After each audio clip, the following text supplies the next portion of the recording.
So in this video, I'm going to talk about doing a 45-degree bend with a mechanical bender.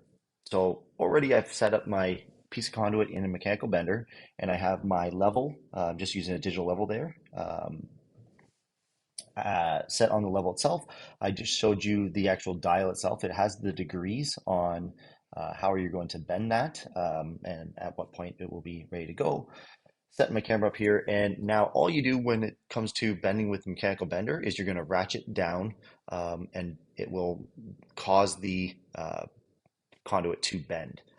You're going to bend it to the point that you need. I will show you, I'll bring the camera up closer so you can actually see the degree.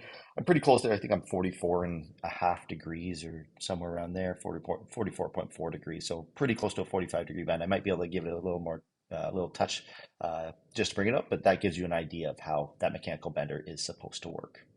All right, thanks a lot. Once you are done, make sure you unload that bender for the next person.